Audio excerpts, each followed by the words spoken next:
তো আজকে আমি আর পহেলি কাপ যাচ্ছি আমার দীর্ঘদিনের ক্রাশ সাদিয়া আয়মানের ইন্টারভিউ নিতে। না কি রোগ?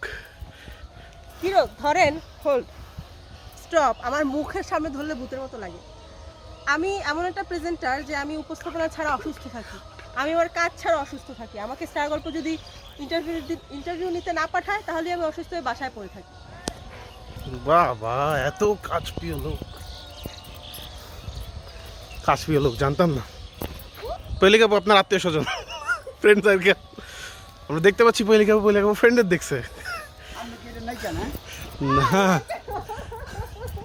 না না না, ও মাই গড, হোয়াট আ কমপ্লিমেন্ট। আমি নাকি নায়িকা? সে তোমার লেগ ফুল করলো আর তুমি বুঝলো না। ওরে কি যে বুঝি।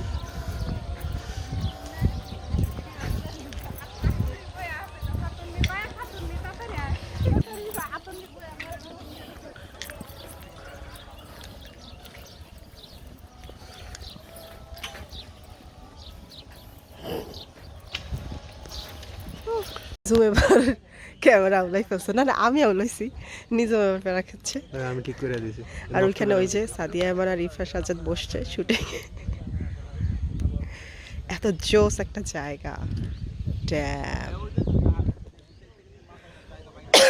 নিজুম, সাদিয়া আয়মানকে দেখে আপনার কেমন লাগছে? যেরকম আগে লাগতো সেই রকমই। কোনো চেঞ্জ নেই? আপনার তো স্বপ্নে কি ভালো লাগে? কই, আপনি যে কি মধুমিতা না কোন মেয়ের কথা বললেন, ওটা তো ভালো লাগলো না। আমার হাতে গোনা কয়েকজন ব্যাপার।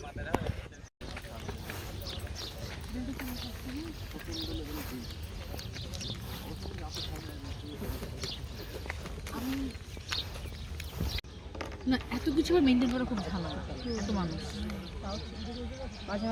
আমার টেনশন ওদের প্রতি বেশি থাকে। সেটাই হচ্ছে একসাথে নিয়ে গেছিলাম ওকে। বাবা যে তুমি খাইছো,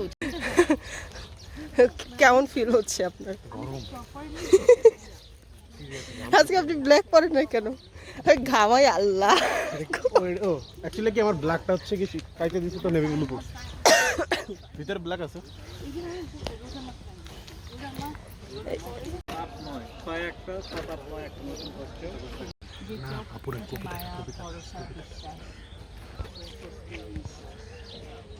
দেখি তাই যেন এক নদী ধারা অতৃপ্ত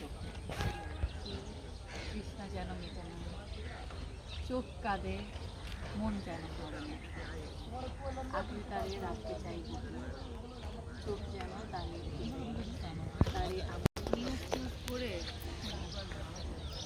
ড্রাইভারের বয়সে এটার বয়সের ছোট। আমি ওকে ওই যে বাদ দিচ্ছি। ড্রাইভারগুলো আমি যেভাবে সে খেয়ে গেছি, আমি জানিও না, আমাকে একটু বলতে পারে, আমি টেনশন করেছি খাইছি কিনা বা কি, বা আমাকে একটু জিজ্ঞেস করতে পারে। তাই না, আমাদের হ্যাঁ আমাদের মানে